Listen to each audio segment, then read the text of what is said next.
So hello and welcome, आपका स्वागत है फिर से एक नई वीडियो में। इस वीडियो में हम पढ़ने वाले हैं क्लास 12 बिजनेस स्टडीज का चैप्टर 5 ऑर्गेनाइजिंग। देखो, मैनेजमेंट को अप्लाई करने के लिए बिजनेस के अंदर हमें बहुत सारी चीज़ों की ज़रूरत पड़ती है। जैसे उसके कुछ प्रोसेस होते हैं, planning, organising, staffing, directing, controlling. तो हमने प्लानिंग तो देख लिया इससे पहले वाले चैप्टर में। अब हम देखेंगे कि ऑर्गेनाइजिंग क्या होती है। मतलब कि हमें जो प्लानिंग के अंदर हमने देखा है कि हमें ये चीज़ें इस तरीके से करनी है। अगर हमें कुछ चीज़ करनी है तो हमें कुछ लोगों की ज़रूरत पड़ेगी, कुछ चीज़ों की ज़रूरत पड़ेगी। जैसे अगर मुझे मैन्युफैक्चरिंग करनी है तो मुझे रॉ मटेरियल की ज़रूरत पड़ेगी। अगर मुझे लोगों से काम करवाना है तो मुझे लेबर की ज़रूरत पड़ेगी। तो ऐसे ऐसे बहुत सारी चीज़ों की हमें क्या पड़ने वाली है, ज़रूरत पड़ने वाली है। तो उस चीज़ों को हम कैसे ऑर्गेनाइज कर सकते हैं। अगर मुझे रॉ मटेरियल चाहिए तो मैं वो कहाँ से खरीद सकता हूँ, वो सब चीज़ें हम क्या देखेंगे इस चैप्टर के अंदर। देखेंगे कि अगर हमें बहुत सारी चीज़ें बिजनेस को चलाने के लिए ऑर्गेनाइज करनी है, उनको अपने पास लेके आना है, चाहे वो लोग भी हो सकते हैं और अलग अलग डिफरेंट टाइप की चीज़ हो सकती है, जैसे रॉ मटेरियल हो गया, फैक्ट्री हो गया, ऑफिस हो गए, वगैरह वगैरह।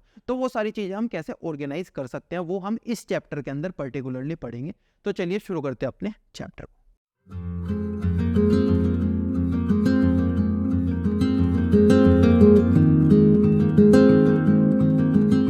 तो वीडियो स्टार्ट करने से पहले कुछ बेसिक बातें, कैसे आप इस वीडियो को देखकर मिनिमम इनपुट देकर मैक्सिमम आउटपुट निकाल सकते हो। ये बातें मैं हर वीडियो के स्टार्टिंग में बोलता हूं। अगर आपको ये बातें पहले से पता है तो आप डायरेक्टली टॉपिक 1 के ऊपर जंप कर सकते हो। सबसे पहली बात, कभी कभी चैप्टर इतना बड़ा होता है कि बच्चे को पता नहीं चल पाता कि सबसे पहले उसको ये पढ़ना है, उसके बाद उसको ये पढ़ना है, उसके बाद उसको ये पढ़ना है और इस तरीके से उसको चैप्टर फिनिश करना है। तो मैंने क्या किया है ना, मैंने हर चैप्टर को छोटे छोटे टॉपिक्स में डिवाइड किया है। अभी आपको पता होगा कि सबसे पहले आपको टॉपिक 1 पढ़ना है, उसके बाद टॉपिक 2 पढ़ना है, उसके बाद टॉपिक 3 पढ़ना है और इस तरीके से आपको अपने चैप्टर को फिनिश करना है। सेम इसी तरीके से मैंने यूट्यूब वीडियो के अंदर भी चैप्टर बना दिए हैं, जिससे कि आप डायरेक्टली किसी भी टॉपिक के ऊपर जंप कर सकते हो। दूसरी बात, अभी आपको किसी भी चैप्टर को पढ़ने के लिए वीडियो का पार्ट 1, पार्ट 2, पार्ट 3 ढूंढने की जरूरत नहीं पड़ेगी। मैंने पूरा का पूरा चैप्टर सिर्फ और सिर्फ एक वीडियो में कवर किया है। तीसरी बात, इस वीडियो के अंदर जो भी आप पढ़ोगे उसके नोट्स बनाने की जरूरत आपको नहीं है। वो सारे के सारे नोट्स आपको हमारे टेलीग्राम चैनल पे मिल जाएंगे, जिसका लिंक आपको डिस्क्रिप्शन में मिल जाएगा, वहां से आप डाउनलोड कर सकते हो। फोर्थ थिंग, अगर आप कोई सा भी चैप्टर हमारे नोट्स में से पढ़ते हो और आप कोई सा भी कॉन्सेप्ट करते हुए, कोई सा भी क्वेश्चन करते हुए कहीं पे अटक जाते हो, तो उस कॉन्सेप्ट के और उस क्वेश्चन के राइट हैंड साइड में आपको एक क्लिक हियर नाम का आइकन दिखेगा। अगर आप उस पर क्लिक करते हो तो आप उस यूट्यूब की वीडियो के उस पार्ट में पहुंच जाओगे जहां पे मैंने वो वाला कॉन्सेप्ट या फिर वो वाला क्वेश्चन पढ़ाया होगा। तो आप डायरेक्टली वहां से अपने डाउट क्लियर कर सकते हो। और लास्ट चीज, बच्चे मुझसे कई बार पूछते हैं कि अगर वो इस वीडियो के सारे कॉन्सेप्ट, सारे क्वेश्चंस कर लेते हैं तो उसके अलावा भी और कुछ करने की उनको जरूरत पड़ेगी। तो अगर आप इस वीडियो के सारे कॉन्सेप्ट और क्वेश्चन सही से कर लेते हो तो आपको कुछ और करने की बिल्कुल भी जरूरत नहीं पड़ेगी। आप एग्जाम के अंदर 100 आउट ऑफ 100 मार्क्स ला सकते हो। अब शुरू करते हैं अपने चैप्टर को।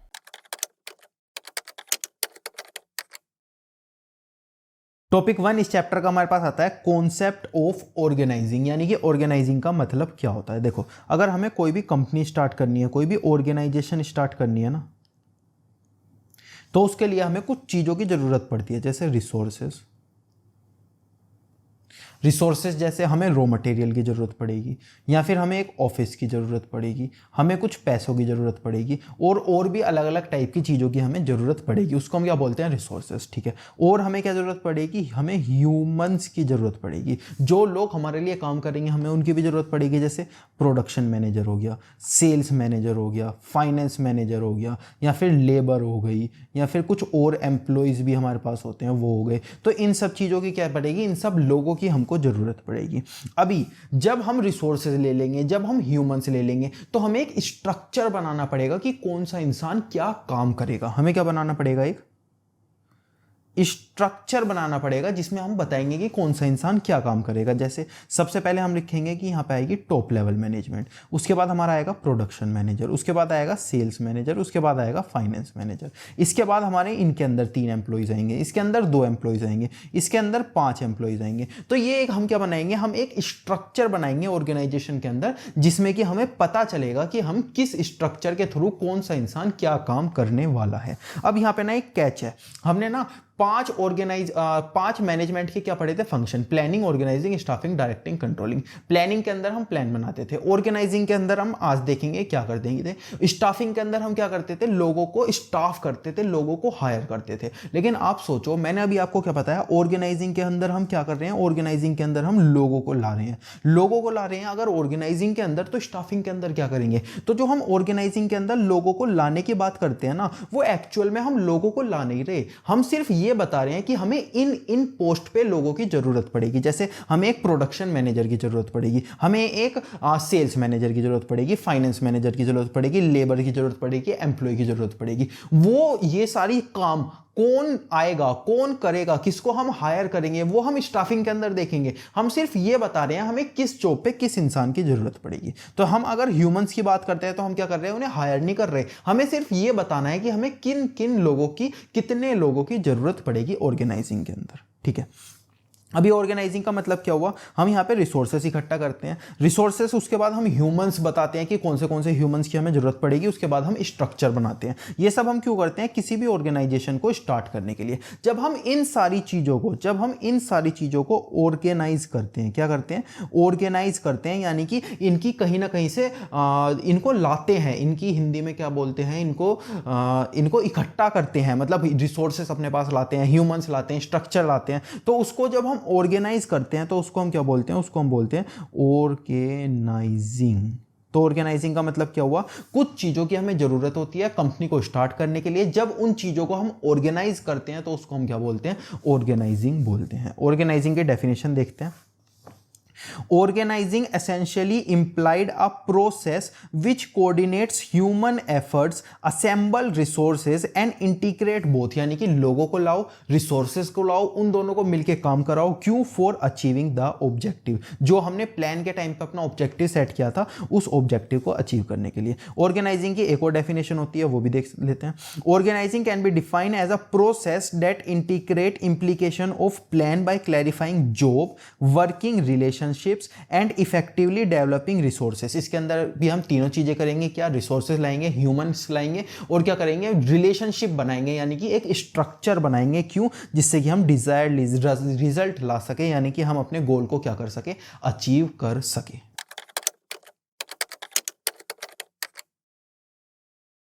टॉपिक 2 हमारे पास आता है प्रोसेस ऑफ ऑर्गेनाइजिंग, यानी कि ऑर्गेनाइजिंग का प्रोसेस क्या होता है। अगर हमें ऑर्गेनाइजिंग किसी भी ऑर्गेनाइजेशन के अंदर करनी है तो हम कैसे करेंगे। सबसे पहला प्रोसेस आता है हमारे पास identify and division of work. एक काम करते हैं, सपोज हम एक एग्जांपल लेते हैं कि हमारी एक ऑर्गेनाइजेशन है XYZ लिमिटेड। अब इसके अंदर हमें ऑर्गेनाइजिंग करनी है, तो हम कैसे करेंगे, इसके प्रोसेस को फॉलो करते हुए करेंगे। तो हम एक काम करते हैं, इसके जो प्रोसेस फॉलो कर रहे हैं ना, उसके अकॉर्डिंगली अपनी ऑर्गेनाइजेशन के अंदर भी क्या करते हैं, ऑर्गेनाइजिंग करते हैं। ठीक है, अभी हमें क्या करना है, identify and division of work. हमें क्या करना है, जो हमारा काम ऑर्गेनाइजिंग के अंदर हम काम करने वाले हैं, वो काम देखना है कि वो काम कौन सा होगा। ठीक है, सबसे पहले उस काम को देखते हैं। हमारे पास क्या क्या काम हो सकता है ऑर्गेनाइजिंग के अंदर, हमें परचेज करना पड़ सकता है, क्या, रॉ मटेरियल। ओके, दूसरा हमारा क्या काम हो सकता है, दूसरा हमारा सेल्स हो सकती है। तीसरा क्या हो सकता है, प्रोडक्शन हो सकता है। फोर्थ क्या हो सकता है, फोर्थ हमारी मार्केटिंग हो सकती है, मार्केटिंग यानी कि एडवर्टाइजमेंट वगैरह जो होती है। फिफ्थ क्या हो सकता है, हमें हिसाब रखने के लिए फाइनेंस डिपार्टमेंट भी चाहिएगा, यानी कि फाइनेंसिंग भी हमारी हो सकती है। तो ये सारी चीज़ें क्या है, ये सारे हमारे काम हैं जो कि हमारी किसी भी ऑर्गेनाइजेशन के अंदर क्या हो सकते हैं। तो सबसे पहला प्रोसेस हमने फॉलो किया, क्या फॉलो किया, हमने आइडेंटिफाई किया, वर्क को डिवाइड किया कि क्या काम हमें करना पड़ सकता है। अब हमें क्या करना है, डिपार्टमेंटलाइजेशन, यानी कि उस काम को डिवाइड करना है कि उस काम को कौन सा डिपार्टमेंट करेगा। जैसे इसके अंदर हम क्या करेंगे, इसके अंदर हम सबसे पहला पॉइंट हमने यहाँ पे कर लिया। अब दूसरे पॉइंट की तरफ चलते हैं। दूसरे पॉइंट के अंदर हम इनको डिपार्टमेंट के अंदर डिवाइड करेंगे। जैसे हम सेल्स के लिए बनाएंगे एक सेल्स डिपार्टमेंट। क्या बनाएंगे, सेल्स डिपार्टमेंट। ओके, इसके बाद हम परचेज ऑफ रॉ मटेरियल और प्रोडक्शन के लिए बनाएंगे एक प्रोडक्शन डिपार्टमेंट। ठीक है, उसके बाद मार्केटिंग के लिए हम एक मार्केटिंग डिपार्टमेंट बनाएंगे। और लास्ट में रह गया फाइनेंसिंग, उस फाइनेंसिंग के लिए भी हम क्या कर देंगे, फाइनेंसिंग डिपार्टमेंट बना देंगे। तो हमने क्या किया, अपने काम को अलग अलग डिपार्टमेंट में डिवाइड कर दिया। यही तो सेकंड पॉइंट बोल रहा है, क्या, डिपार्टमेंटलाइजेशन। जो आप काम करने वाले हो उसको क्या करो, अलग अलग पॉइंट में डिवाइड कर दो, ठीक है, वो भी हमने कर लिया। असाइनमेंट ऑफ ड्यूटीज, अब देखो इन सारे कामों को करने के लिए हमें लोग चाहिए, पोस्ट चाहिएगी, तो हम उन पोस्ट को लाते हैं। थर्ड पॉइंट के अंदर हम देखते हैं, अगर हमें सेल्स डिपार्टमेंट का काम करवाना है तो वो कौन करेगा, सेल्स मैनेजर। अगर हमें प्रोडक्शन डिपार्टमेंट का करवाना है तो क्या कौन करेगा, प्रोडक्शन मैनेजर। उसके बाद मार्केटिंग डिपार्टमेंट का कराना है तो मार्केटिंग मैनेजर। फाइनेंसिंग डिपार्टमेंट का तो फाइनेंसिंग मैनेजर, ठीक है। उसके अंदर क्या ये मैनेजर खुद काम करेंगे, नहीं, ये दूसरों से कराएंगे। तो इनके अंदर भी 4 लोग काम करेंगे, इनके अंदर भी काम करेंगे, इनके अंदर भी काम करेंगे और इनके अंदर भी काम करेंगे। तो थर्ड पॉइंट के अंदर हमने क्या किया, हमने लोगों को लाया कि इन इन पोस्ट पे हमें लोगों की जरूरत पड़ेगी और ये सारे लोग हमारे लिए काम करेंगे। तो थर्ड पॉइंट हमें क्या बोलता था, थर्ड बोलता था असाइनमेंट ऑफ ड्यूटी, लोगों को उनकी ड्यूटी असाइन कर दो। इसके बाद इस्टेब्लिशिंग रिपोर्टिंग रिलेशनशिप, यानी कि हमें रिपोर्टिंग रिलेशनशिप बनानी है इन सबके अंदर। रिपोर्टिंग रिलेशनशिप मतलब सपोज कोई सेल्स मैनेजर का काम है, यानी कि सेल्स मैनेजर का काम क्या होगा, सेल करवाना। इसने इस बंदे को काम दिया था कि भाई तू ये वाला काम कर दियो, अब इसने ये वाला काम कर दिया, अब ये जाके किसको बताएगा, जिसको इसने काम दिया होगा। तो ये क्या हो गई, ये एक रिपोर्टिंग रिलेशनशिप हो गई। अगर इसको अपने काम से रिलेटेड बात करनी है तो ये क्या करेगा, अपने मार्केटिंग मैनेजर से बात करेगा। तो ये सब चीजें क्या हो गई, ये सब एक रिलेशनशिप हमको बनानी पड़ेगी कि कौन सा इंसान किससे ऑर्डर रिसीव करेगा और कौन सा इंसान काम होने के बाद बताएगा कि ये वाला काम मैं कर चुका हूं, या फिर अगर उसको कोई दिक्कत आएगी तो वो किससे बात करेगा। तो सबसे पहले हमें क्या करना पड़ेगा, सबसे पहले हमें देखना पड़ेगा कि कौन किससे ऑर्डर रिसीव करेगा और कौन किसको रिपोर्ट करेगा, यानी कि अगर उसको कोई दिक्कत आती है या फिर वो काम फिनिश कर लेता है तो वो किसको बताएगा। तो ये 4 पॉइंट थे जिसकी वजह से हमने क्या किया, अपने ऑर्गेनाइजेशन के अंदर क्या की, ऑर्गेनाइजिंग की। सबसे पहले हमने क्या किया, काम को आइडेंटिफाई किया कि क्या काम होने वाला है, उस काम को फिर हमने छोटे छोटे पार्ट्स में डिवाइड किया। उसके बाद हमने ड्यूटी असाइन की। असाइन कैसे की थी, प्रोडक्ट सेल्स मैनेजर को सेल्स मैनेजर की, जो भी एम्प्लॉइज थे उनकी, प्रोडक्शन मैनेजर को प्रोडक्शन की, मार्केटिंग को मार्केटिंग की, फाइनेंशियल मैनेजमेंट को फाइनेंशियल की। तो ये सब क्या किया था, हमने सारी ड्यूटीज बताई थी कि भाई इस इंसान को ये वाला काम करना पड़ेगा। अभी हमने इंसानों को हायर नहीं किया, वो हम स्टाफिंग में देखेंगे बाद में। अभी हम सिर्फ ये बता रहे हैं कि यहां पे हमें लोगों की जरूरत होगी, जैसा कि हमें पहले भी बताया है। इसके बाद यहां पे क्या किया, एस्टैब्लिशिंग रिपोर्टिंग रिलेशनशिप, यानी कि कौन किससे ऑर्डर लेगा, कौन किसको बताएगा, कौन किसको रिपोर्ट करेगा, वो सब भी हमने क्या किया, रिलेशनशिप एस्टैब्लिश की, कौन किससे ऑर्डर लेगा और कौन किसको रिपोर्ट करेगा।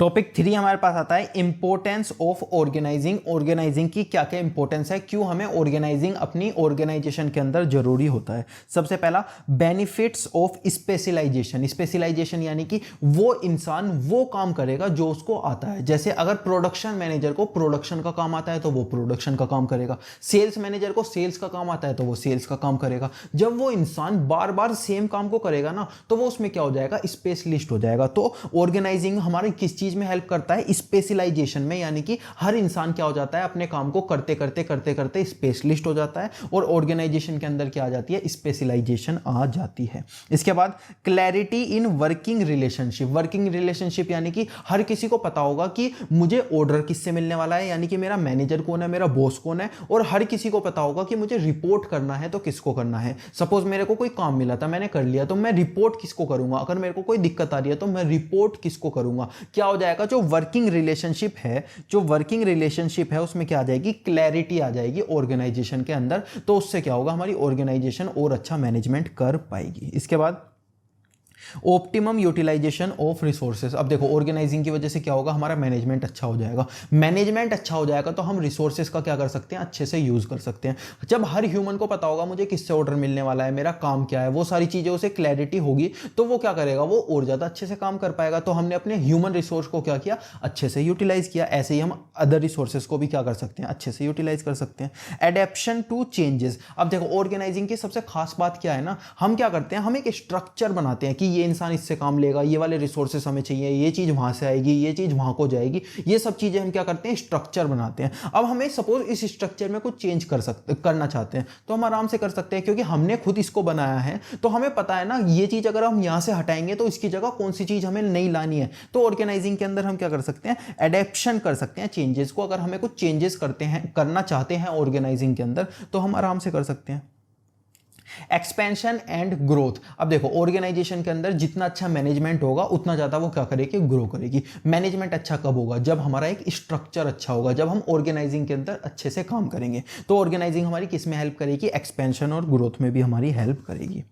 Development of personal. अब देखो एक इंसान को पता है मेरे को ये जॉब करनी है, ये मेरा बॉस है और इसको मुझे रिपोर्ट करना है, या फिर ये पर्सन मुझे ऑर्डर देगा। अब वो सेम डे रोज एक काम को करते जा रहा है, सेम डे एक काम को करते जा रहा है, तो उसकी खुद की भी तो ग्रोथ हो रही है। अब वो क्या हो रहा है, वो खुद से भी डेवलप हो रहा है, स्पेशलिस्ट बन रहा है, तो वो खुद भी क्या कर रहा है, खुद भी ग्रो कर रहा है। इसका मतलब क्या हुआ, डेवलपमेंट ऑफ पर्सनल, यानी कि हर इंसान खुद में भी ग्रो होता है अगर हमारी ऑर्गेनाइजेशन के अंदर ऑर्गेनाइजिंग क्या हो, अच्छी हो। ऑर्गेनाइजिंग अच्छी होगी तो क्या होगा, उसका हर इंसान का, हर एम्प्लॉय का खुद भी क्या होगा, डेवलपमेंट होगा। उसको हम क्या बोलते हैं, डेवलपमेंट ऑफ पर्सनल। इसके बाद इफेक्टिव एडमिनिस्ट्रेशन। इफेक्टिव एडमिनिस्ट्रेशन का मतलब क्या होता है, जो भी इंसान होते हैं, जो भी लोग, जो भी एम्प्लॉयज, जो भी मैनेजर्स होते हैं ऑर्गेनाइजेशन के अंदर, अगर वो अच्छे से काम करते हैं तो हम उसको क्या बोलते हैं, इफेक्टिव एडमिनिस्ट्रेशन बोलते हैं। अब आप मेरे को एक सवाल का जवाब दो। अगर आप कोई गवर्नमेंट ऑफिस में जाते हो, जैसे टैक्स डिपार्टमेंट में आप गए, या फिर आप अपने किसी बैंक में गए, गवर्नमेंट बैंक में गए, या फिर आप अपना आधार कार्ड सही करवाने गए,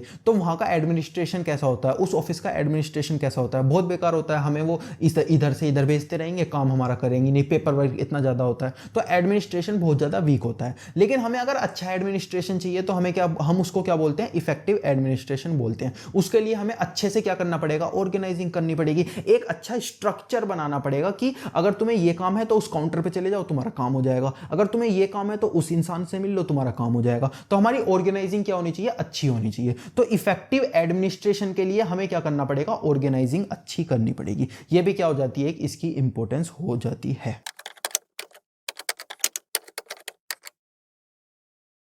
टॉपिक 4 हमारे पास आता है ऑर्गेनाइजेशनल स्ट्रक्चर। अगर आप देखोगे तो एक ऑर्गेनाइजेशन का ना एक स्ट्रक्चर होता है। कैसे, देखो सबसे पहले आता है टॉप लेवल मैनेजमेंट। सबसे पहले क्या आता है, टॉप लेवल मैनेजमेंट। उसके बाद अलग अलग टाइप के प्रोडक्शन मैनेजर्स आते हैं, या फिर सेल्स मैनेजर आते हैं, या फिर फाइनेंशियल मैनेजर आता है, या फिर मार्केटिंग मैनेजर आता है, या फिर जो भी अलग एक्सेट्रा टाइप के मैनेजर होते हैं वो सारे मैनेजर्स आते हैं। और इनके नीचे क्या आते हैं, इनके नीचे भी एम्प्लॉयज़ आएंगे, इनके नीचे भी एम्प्लॉयज़ आएंगे, इसके नीचे एम्प्लॉयज़ आएंगे, इसके नीचे एम्प्लॉयज़ आएंगे, और इनके नीचे क्या आएगी, लेबर आएगी, इनके नीचे भी लेबर आएगी, इनके नीचे भी लेबर आएगी, इनके नीचे भी लेबर आएगी। तो ये सब क्या है, ये पूरा का पूरा मिलके एक स्ट्रक्चर बन जाता है। इसको हम क्या बोलते हैं, ऑर्गेनाइजेशनल स्ट्रक्चर। इसके बारे में हमें पढ़ना है। Meaning of organisational structure, an organisational structure provide the framework. ये प्रोवाइड क्या करता है, एक framework which enable the enterprise to function as integrated unit by regulating and coordinating the responsibility of individual and department, जिससे कि हर इंसान को पता होगा कि मुझे क्या काम करना है, किससे मुझे ऑर्डर लेने हैं और किसको मुझे रिपोर्ट करना है।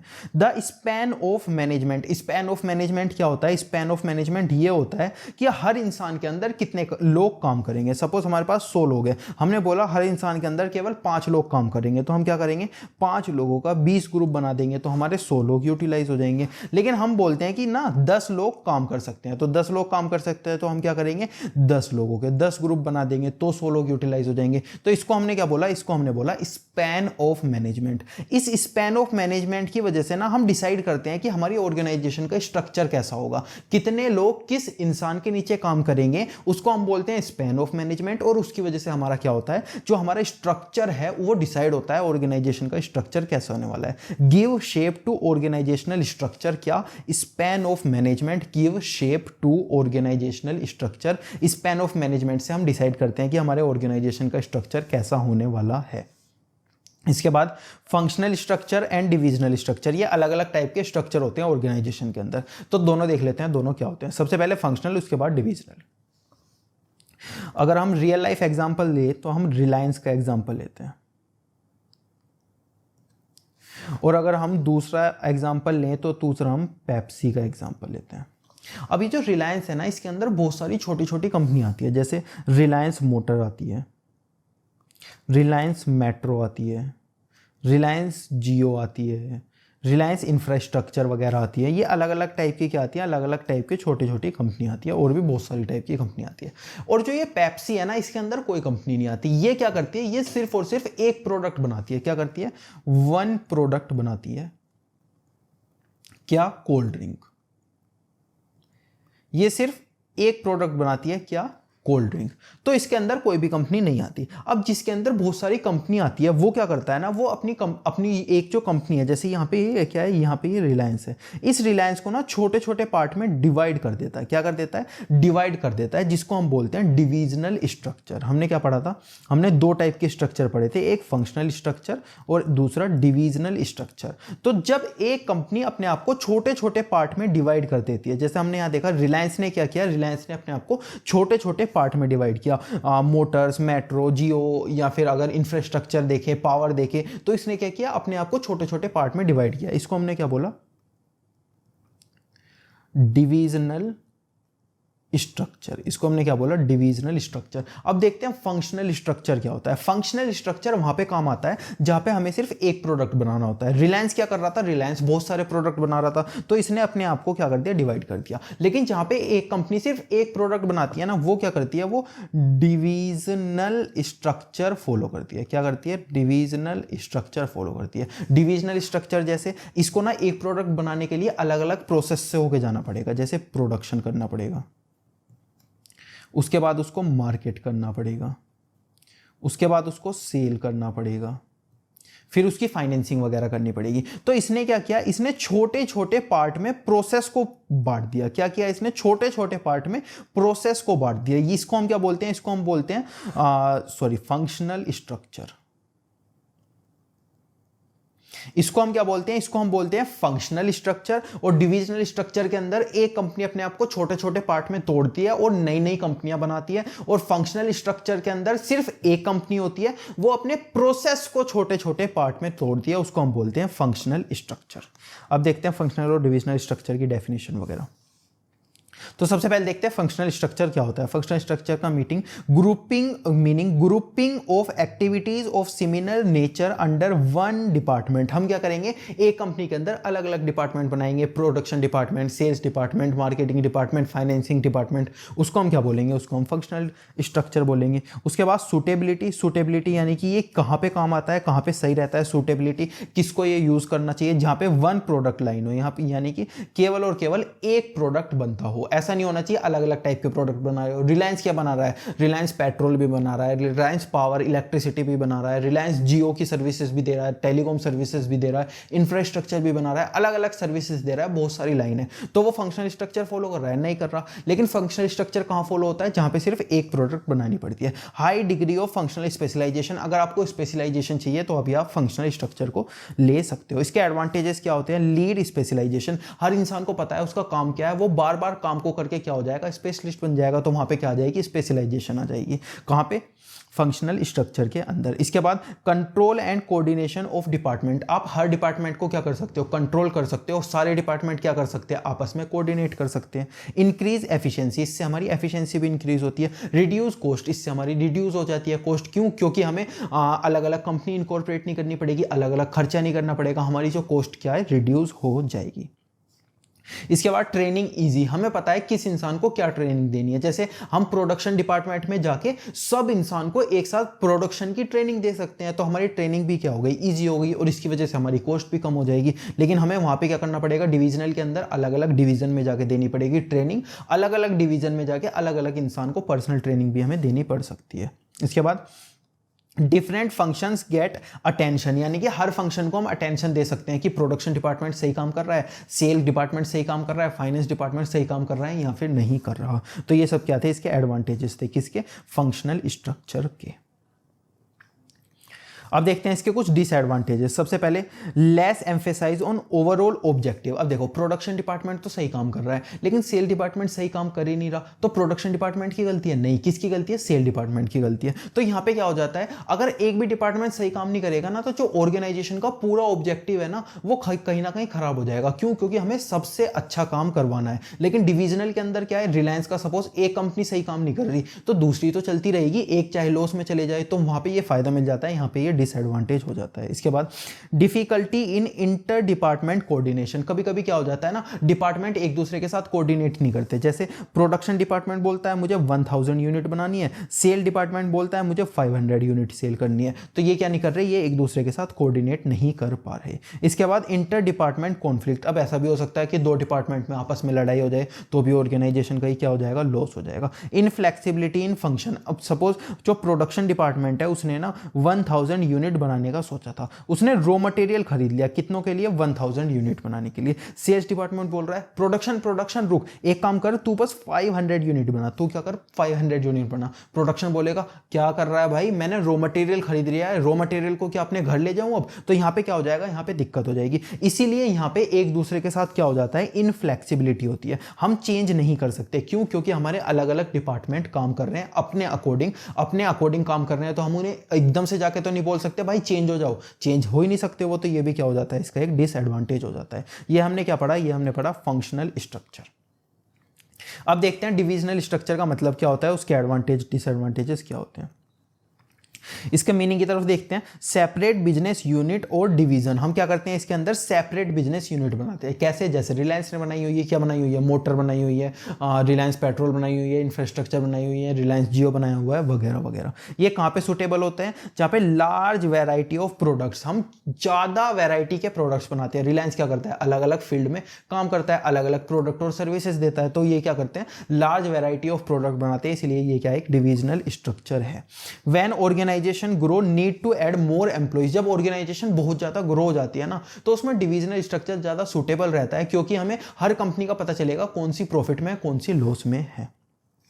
इसके क्या क्या एडवांटेजेस होते हैं। Production specialisation. हर कंपनी क्या करेगी, अपना प्रोडक्ट अच्छे से बनाएगी। हर कंपनी सोचेगी, मोटर सोचेगी कि मैं अपना प्रोडक्ट अच्छे से बनाऊं, जियो सोचेगा मैं टेलीकॉम सर्विसेज अच्छे से दूं, इंफ्रास्ट्रक्चर सोचेगी कि मैं केवल इंफ्रास्ट्रक्चर अच्छे से बनाऊं। तो हर कंपनी क्या करेगी, अपनी स्पेशलाइजेशन दिखी देगी, तो प्रोडक्ट क्या हो जाएगा, स्पेशलिस्ट हो जाएगा। Fixation of responsibility. हमें पता है कि किसकी क्या रिस्पॉन्सिबिलिटी है, इस वाली कंपनी की ये रिस्पॉन्सिबिलिटी है, इस वाली कंपनी की ये रिस्पॉन्सिबिलिटी है। Flexibility, new initiative, faster decision making. इसके अंदर क्या होता है, फास्टर डिसीजन मेकिंग होती है। मतलब अगर सपोज किसी इंफ्रास्ट्रक्चर कंपनी है रिलायंस की, ठीक है, उसे अपना डिसीजन लेना है, तो क्या वो जियो से पूछेगी? नहीं पूछेगी, वो क्या करेगी, अपना डिसीजन ले लेगी, तो डिसीजन मेकिंग भी क्या हो जाएगी, फास्ट हो जाएगी। Facility expansion and growth. हमें क्या कर सकते हैं, इसको एक्सपेंशन कर सकते हैं फैसिलिटेट करके, और इसकी ग्रोथ भी कर सकते हैं कंपनी की क्या, और नई नई कंपनीज को ओपन करके। इसके डिसएडवांटेजेस क्या हो सकते हैं। Conflict over funds. फंड्स के लिए कॉन्फ्लिक्ट हो सकता है। सपोज जियो को भी फंड की जरूरत पड़ गई है और इंफ्रास्ट्रक्चर को भी फंड की जरूरत पड़ रही है। रिलायंस के पास इतना फंड है नहीं, तो क्या हो सकता है, कॉन्फ्लिक्ट हो सकता है। जियो बोलेगा मुझे दो, इंफ्रास्ट्रक्चर बोलेगा मुझे दो, वरना जिसको नहीं देंगे वो लॉस में चला जाएगा, तो वहां पर क्या हो सकता है, कॉन्फ्लिक्ट हो सकता है ओवर फंड्स। इसके बाद क्या है, डुप्लीकेशन ऑफ वर्क। हम काम को दो दो बार भी कर सकते हैं। क्यों, हमें क्या पता दूसरी कंपनी क्या कर रही है, दो कंपनी सेम काम करने लगेगी तो पता भी नहीं चलेगा बहुत दिन तक। तो क्या हो सकता है, डुप्लीकेशन ऑफ वर्क हो सकता है। Ignorance organisational structure. कभी कभी क्या होता है, जो ऑर्गेनाइजेशन का स्ट्रक्चर होता है ना, उसको हम क्या कर सकते हैं, सॉरी ऑर्गेनाइजेशन का जो इंटरेस्ट होता है ना, उसको हम क्या कर देते हैं, उसको हम इग्नोर कर देते हैं। हर कंपनी सिर्फ अपने बारे में सोचेगी। सपोज ये रिलायंस की अलग अलग कंपनीज है, अब क्या मोटर सोचेगी कि इसमें क्या हो रहा है, जियो सोचेगी कि इसमें क्या हो रहा है, नहीं, हर कोई अपने बारे में सोचेगा। तो जो एज अ होल रिलायंस का ऑब्जेक्टिव है ना, वो हो सकता है, रिलायंस का जो इंटरेस्ट है वो हो सकता है कहीं ना कहीं कॉन्फ्लिक्ट हो, वो पूरा ना हो पाए।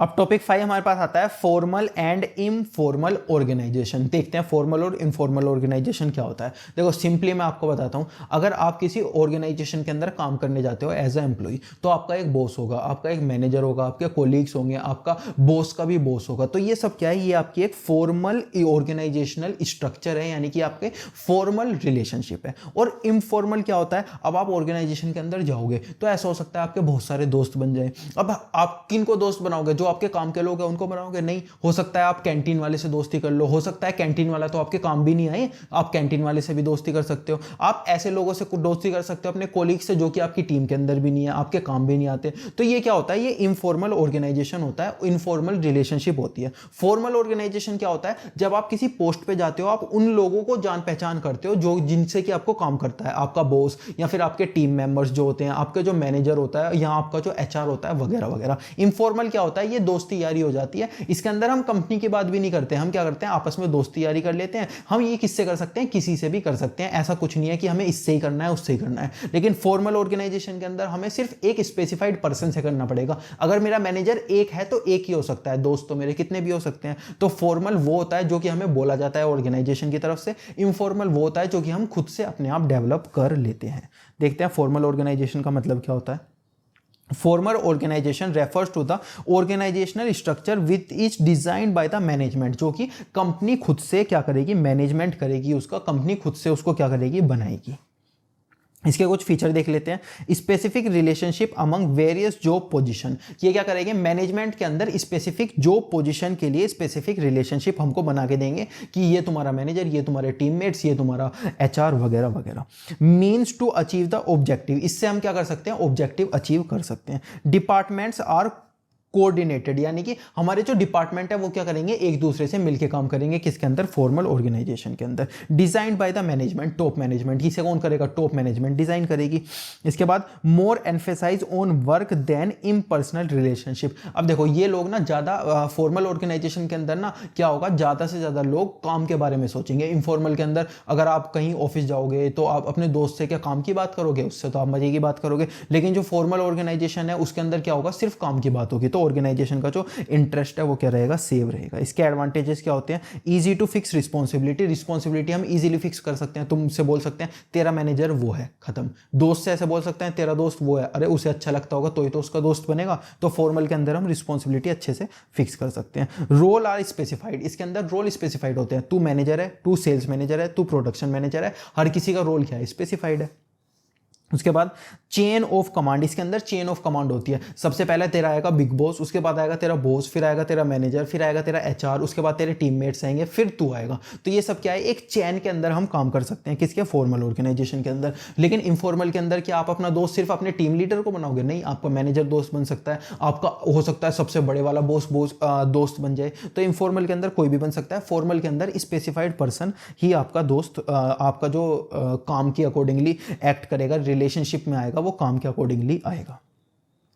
एकम्प्लिशमेंट ऑफ गोल, इसके अंदर हमारा क्या होता है, गोल अचीव हो जाता है। स्टेबिलिटी टू ऑर्गेनाइजेशन, इसके अंदर ऑर्गेनाइजेशन को भी बहुत ज़्यादा फायदा होता है। ऑर्गेनाइजेशन भी क्या रहती है, स्टेबल रहती है। इसके बाद कुछ डिसएडवांटेजेस क्या, प्रोसीजरल डिले, इसके अंदर हम प्रोसेसली डिले कर सकते हैं। जैसे सपोज मैं एक लोअर लेवल पे काम कर रहा हूँ, मुझे मीटिंग करनी है अपने बहुत ज़्यादा बड़े वाले बॉस से जो कि टॉप लेवल पे मैनेज काम करता है, तो मुझे उससे बात करने में ना बहुत टाइम लग जाएगा। मैं अगर आपको अपना पास्ट एक्सपीरियंस बताऊँ तो मैं एक जगह जॉब करता था, मेरे को एक काम पड़ा, उससे ना मेरे को 2-3 दिन में एक बॉस से मुझे बात करनी थी, अपर लेवल का मैनेजर था वो, तो उससे मुझे बात करनी थी। 2-3 दिन लग गए मुझे उससे बात करने में। एक छोटा सा काम था, उससे बात करने में 2-3 दिन लग गए। ना वो मेरा फोन उठाता था, बोलता था अगर मुझसे बात करनी है तो मैनेजर से अपॉइंटमेंट लो, ये करो वो करो। तो प्रोसेस में क्या हो जाता है, डिले हो जाता है बहुत ज्यादा। इसके बाद not recognise to creative talent. अब देखो सपोज मेरे पास एक आइडिया आया है, मुझे उसे अपने बॉस से डिस्कस करना है, मैं उससे कॉन्टैक्ट ही नहीं कर पाऊंगा। वो सोचेगा भाई ये एम्प्लॉय कौन है, ये मुझे आइडिया देगा क्या। तो ये क्या हो सकता है, यहाँ पे हम क्रिएटिविटी को बहुत ज़्यादा नीचे कर सकते हैं, क्रिएटिविटी नहीं हो सकती ऑर्गेनाइजेशन में। Difficult to emphasise on structure और वर्क। अब देखो हम ये सोचते हैं स्ट्रक्चर बनाना बहुत आसान है, लेकिन कभी कभी स्ट्रक्चर बनाना भी बहुत हार्ड हो सकता है। ये भी क्या हो सकता है कि इसका डिसएडवांटेज हो सकता है। ये हमने क्या पढ़ा, फॉर्मल ऑर्गेनाइजेशन, यानी कि जो हमें ऑर्गेनाइजेशन बताएगी ये तुम्हारा मैनेजर, ये तुम्हारे टीम लीडर, ये तुम्हारा बॉस, ये तुम्हारा एचआर। अब हम इनफॉर्मल ऑर्गेनाइजेशन के अंदर चलते हैं जहां पे हम अपने दोस्त अपनी मर्जी से बनाएंगे।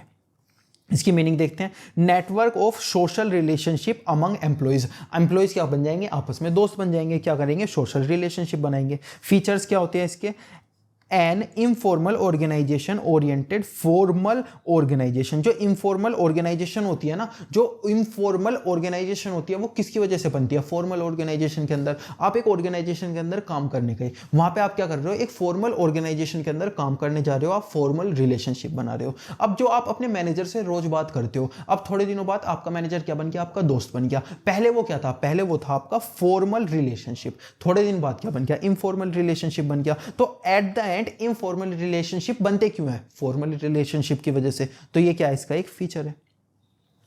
Behaviour evolve from norms rather than rule and regulation. जो आपके रूल एंड रेगुलेशन है, जैसे आपको अगर अपने मैनेजर से बात करनी है तो आप क्या करोगे? एक रूल एंड रेगुलेशन के अकॉर्डिंगली करोगे। ऐसे तो नहीं कर सकते उल्टी सीधी बातें, पर आपको अपने दोस्त से करनी है तो कोई भी बात कर सकते हो। हाँ भाई कैसा है? मैनेजर को बोल सकते हो, ऐसा नहीं बोल सकते। तो रूल एंड रेगुलेशन से यहाँ कुछ नहीं चलता, आपकी मर्जी से चलता है। किसके अंदर? इनफॉर्मल ऑर्गेनाइजेशन के अंदर।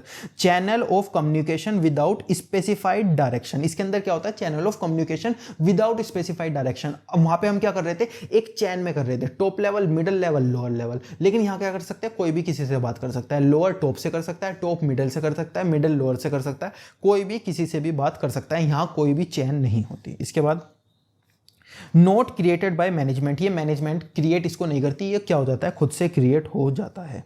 इसके बाद इसके कुछ एडवांटेजेस देख लेते हैं। Line of communication not followed. इसकी जो कम्युनिकेशन की लाइन है, जो चैन है, वो फॉलो नहीं होती। Fulfilling of social need. अब हर इंसान को दोस्त की जरूरत तो होती है ना, तो जो हर इंसान की क्या हो जाती है? सोशल नीड भी फॉलो हो जाती है। Compensating inadequacy in formal organisation. देखो फॉर्मल ऑर्गेनाइजेशन के अंदर कभी कभी डिफिकल्टी आ जाती है, तो उसको कौन ठीक कर सकता है? फॉर्मल ऑर्गेनाइजेशन अपने आप से ठीक कर देगी। इसके बाद स्प्रेड्स र्यूमर्स। इसके अंदर ना जो अफवाहें होती है वो आराम से फैल जाती है। मैं अपने दोस्त को बताऊंगा, दोस्त दोस्त को बताएगा, ऐसे करते करते पूरे कंपनी के अंदर क्या फैल सकती है? अफवाह फैल सकती है। Second point, not successful in implementing changes. अब इसके अंदर हम चेंज नहीं कर सकते। जैसे दो इंसान दोस्त हैं, हम क्या बोलेंगे? दोस्ती तोड़ दो, तुम दोनों ही काम नहीं करते, ऐसा नहीं हो सकता ना। तो इसके अंदर हम चेंजेस इंप्लीमेंट नहीं कर सकते, जबकि फॉर्मल के अंदर हम कर सकते हैं। हम बोल सकते हैं तेरा मैनेजर ये था, आज से तेरा मैनेजर वो है, कर दिया। तो फॉर्मल के अंदर हम कर सकते हैं, इनफॉर्मल के अंदर हम नहीं कर सकते। ये क्या है? इसका एक डिसएडवांटेज। थर्ड पॉइंट हमारे पास आता है harmful if norms set by group against organisational structure. Suppose मैंने और मेरे दोस्त ने प्लान बनाया कि इस ऑर्गेनाइजेशन को बर्बाद कर देंगे। हमने क्या किया? इनफॉर्मल ऑर्गेनाइजेशन के अंदर एक प्लान बनाया कि ये जो ऑर्गेनाइजेशन है ना, ये जो कंपनी है जिसमें हम काम कर रहे हैं, इसको क्या कर देंगे? बर्बाद कर देंगे। तो यहाँ पे क्या हो सकता है? यहाँ पे ऑर्गेनाइजेशन घाटा हो सकता है। किसके अंदर? इनफॉर्मल रिलेशनशिप के अंदर। तो ये सब क्या थे? ये इसके डिसएडवांटेजेस थे। किसके? इनफॉर्मल ऑर्गेनाइजेशन के।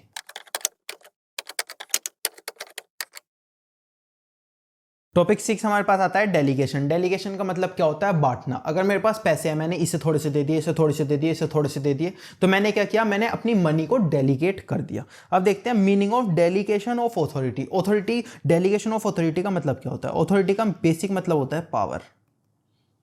अगर मैं अपनी पावर को बांट दूंगा तो मैं क्या कर रहा हूं? Delegation of authority. हमारी जो टॉप लेवल मैनेजमेंट होती है ना, उसके पास सारी पावर होती है। वो क्या करती है? अगर अपनी पावर को नीचे मिडिल लेवल और लोअर लेवल के पास बांट देती है, तो वो क्या करती है? डेलीगेशन ऑफ ऑथोरिटी करती है। डेलीगेशन ऑफ ऑथोरिटी का मतलब क्या होता है? Division of labour, decision making responsibility individual through reporting manager. वो लोग जो कि अपने मैनेजर को रिपोर्ट करने वाले हैं, उनको अगर हम पावर बांट देते हैं तो उसको हम क्या बोलते हैं? डेलीगेशन ऑफ ऑथोरिटी बोलते हैं। इसके कुछ एलिमेंट्स, जैसे सबसे पहले ऑथोरिटी। ऑथोरिटी का मतलब क्या होता है? पावर। अभी हमने देखा right to command to take decision and action. हमारे पास राइट होता है, हमारे पास ये पावर होती है कि हम कोई एक्शन ले सकते हैं, हम कोई डिसीजन ले सकते हैं। रिस्पॉन्सिबिलिटी, रिस्पॉन्सिबिलिटी यानी कि हमारी ड्यूटी। अगर हमें कोई पावर देगा तो हमारा कुछ काम करना फर्ज भी तो होगा ना, हमारी ड्यूटी होगी ना, उसको हम क्या बोलेंगे? रिस्पॉन्सिबिलिटी।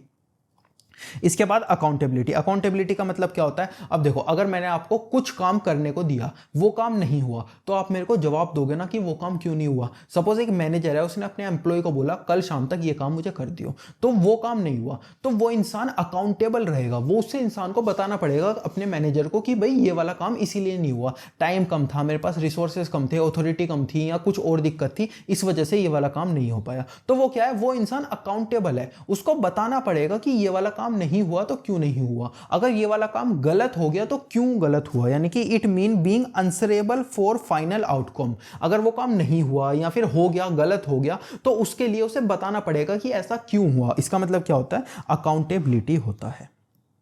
इसके बाद इंपॉर्टेंस ऑफ डेलीगेशन, डेलीगेशन की क्या क्या इंपॉर्टेंस होती है, क्यों हमें डेलीगेट करनी पड़ती है अपनी अथॉरिटी ऑर्गेनाइजेशन के अंदर। सबसे पहले इफेक्टिव मैनेजमेंट, अगर हमें मैनेजमेंट अच्छा चाहिए ना तो हमें डेलीगेट करनी पड़ेगी। क्यों? सपोज हमारा मैनेजर है और छोटी छोटी बात के लिए मुझसे पूछता है आके, टॉप लेवल मैनेजमेंट से पूछता है कि ये वाला काम कर दूं, ये वाला काम कर दूं, ये नहीं करूं, ये नहीं करूं, ये क्या कर रहा है, बार बार आके पूछे जा रहा है। तो ऐसा हो सकता है? नहीं हो सकता। अगर हमें इफेक्टिव मैनेजमेंट चाहिए, अच्छा मैनेजमेंट चाहिए, तो हमें क्या करना पड़ेगा, डेलीगेशन करनी पड़ेगी अपनी अथॉरिटी। एम्प्लॉइज डेवलपमेंट, अब हम एम्प्लॉइज को कुछ पावर ही नहीं देंगे तो उनकी डेवलपमेंट कैसी होगी, हम उनको पावर देंगे तो उनकी क्या होगी, अपने आप से डेवलपमेंट होगी।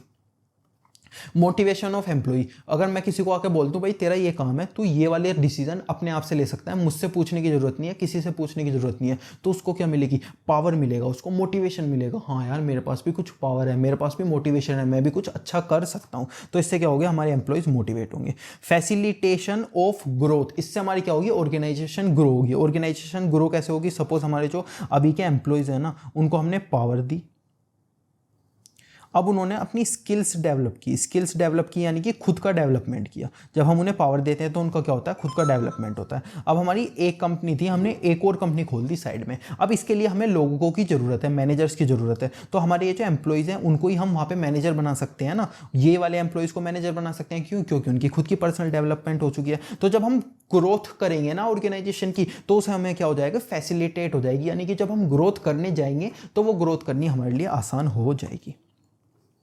बेसिक ऑफ मैनेजमेंट हायरार्की, यानी कि हमारा मैनेजमेंट टिका किस चीज के ऊपर है, कि कौन इंसान क्या काम करेगा, कौन इंसान के पास कितनी पावर होगी, यही सब तो मैनेजमेंट होता है। तो मैनेजमेंट का बेस क्या होता है, यही सब होता है। डेलीगेशन ऑफ अथॉरिटी क्या होता है, मैनेजमेंट का बेस होता है। बेसिस ऑफ मैनेजमेंट हायरार्की, यानी कि सबऑर्डिनेट और सबऑर्डिनेट की रिलेशनशिप क्या होती है, कौन किससे ऑर्डर लेगा, कौन किसको रिपोर्ट करेगा, वो सब कुछ ही मैनेजमेंट होता है। तो वो क्या होता है, डेलीगेशन के अंदर आता है। इसकी वजह से हमारा क्या होता है, मैनेजमेंट अच्छा हो जाता है।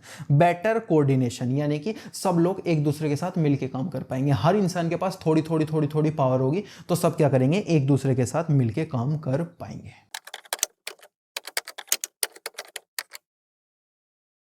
इस चैप्टर का लास्ट टॉपिक हमारे पास आता है डिसेंट्रलाइजेशन। डिसेंट्रलाइजेशन का मतलब क्या होता है, जब थोड़ी थोड़ी थोड़ी थोड़ी पावर हर किसी के पास होती है तो उसको हम डिसेंट्रलाइजेशन देते हैं, कहते हैं। लेकिन मेजर पावर किसके पास होगी, टॉप लेवल मैनेजमेंट के पास होगी। कैसे, देखो,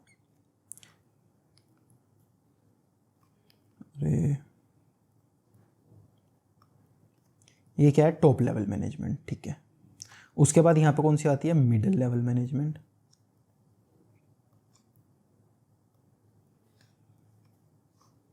और यहां पे क्या आता है, lower level management.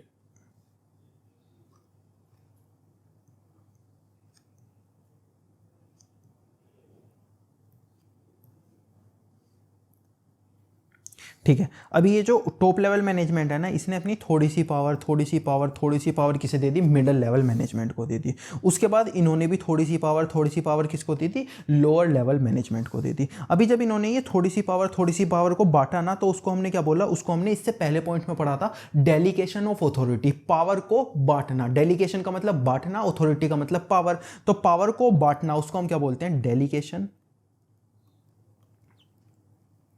Of authority. तो इन्होंने क्या किया, इन्होंने किया डेलीगेशन ऑफ अथॉरिटी। और इन्होंने भी क्या किया, डेलीगेशन ऑफ अथॉरिटी। इन्होंने भी क्या किया, डेलीगेशन ऑफ अथॉरिटी। अब जब ये सारी चीज़ें हुई ना, जब हमने थोड़ी थोड़ी थोड़ी थोड़ी पावर बांट दी, तो इसका रिजल्ट क्या हुआ, इसका रिजल्ट हुआ डिसेंट्रलाइजेशन। क्या, डिसेंट्रलाइजेशन। तो डिसेंट्रलाइजेशन का मतलब क्या हुआ, जब टॉप लेवल मिडिल लेवल को, मिडिल लेवल लोअर लेवल को पावर बांटता है, क्या करता है, डेलीगेशन ऑफ अथॉरिटी करता है, तो उसका रिजल्ट क्या हो जाता है, उसका रिजल्ट होता है डिसेंट्रलाइजेशन। डिसेंट्रलाइजेशन मतलब कि थोड़ी थोड़ी थोड़ी थोड़ी पावर सबके पास, लेकिन जो मेजोरिटी पावर रहने वाली है वो क्या रहने वाली है, टॉप लेवल मैनेजमेंट के पास। इसकी डेफिनेशन देखते हैं। Decentralisation, decision making responsibility are divided among levels. सारी लेवल्स में क्या हो जाएगा, डिसीजन मेकिंग रिस्पॉन्सिबिलिटी हम बांट देंगे, यानी कि उनकी अथॉरिटी हम बांट देंगे, डेलीगेशन ऑफ अथॉरिटी हम कर देंगे। अब सेंट्रलाइजेशन का मतलब क्या होता है, डिसेंट्रलाइजेशन का मतलब थोड़ी थोड़ी थोड़ी थोड़ी पावर सबके पास, और सेंट्रलाइजेशन का मतलब सारी की सारी पावर टॉप लेवल मैनेजमेंट के पास। डिसीजन मेकिंग ऑथोरिटी रिटेन पाए हायर लेवल ऑफ मैनेजमेंट।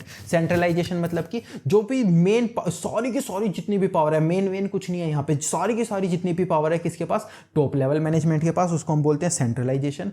और थोड़ी पावर सबके पास, पर जो मेन पावर है वो तो टॉप के पास रहेगी, लेकिन थोड़ी पावर सबके पास भी रहेगी, उसको हम बोलेंगे decentralisation. Importance of decentralisation, decentralisation की जरूरत हमें क्यों पड़ती है।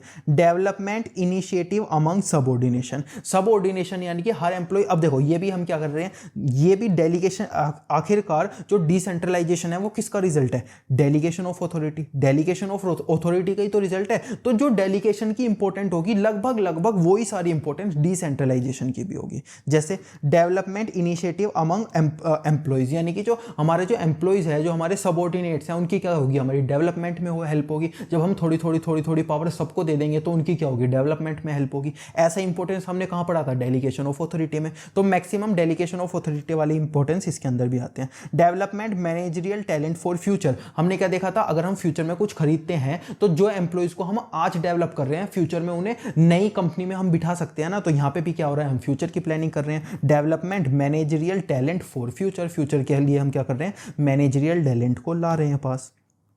क्विक डिसीजन मेकिंग, इससे हम क्या कर सकते हैं, क्विक डिसीजन मेकिंग कर सकते हैं। हमें हर छोटी बात के लिए टॉप लेवल से पूछना ही नहीं पड़ेगा। अगर मेरे पास खुद पावर होगी तो मैं क्या कर लूंगा, खुद से डिसीजन ले लूंगा, खुद से एक्शन ले लूंगा।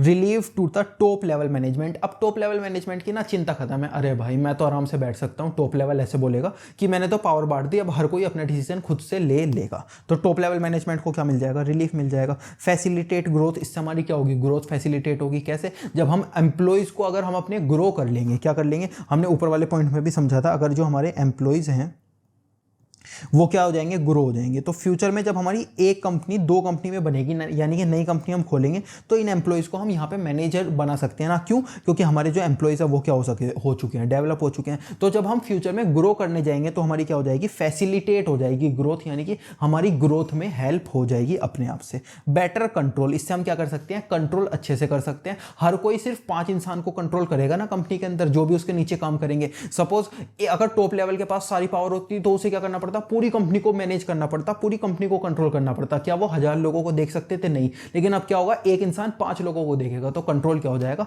और ज्यादा अच्छा हो जाएगा।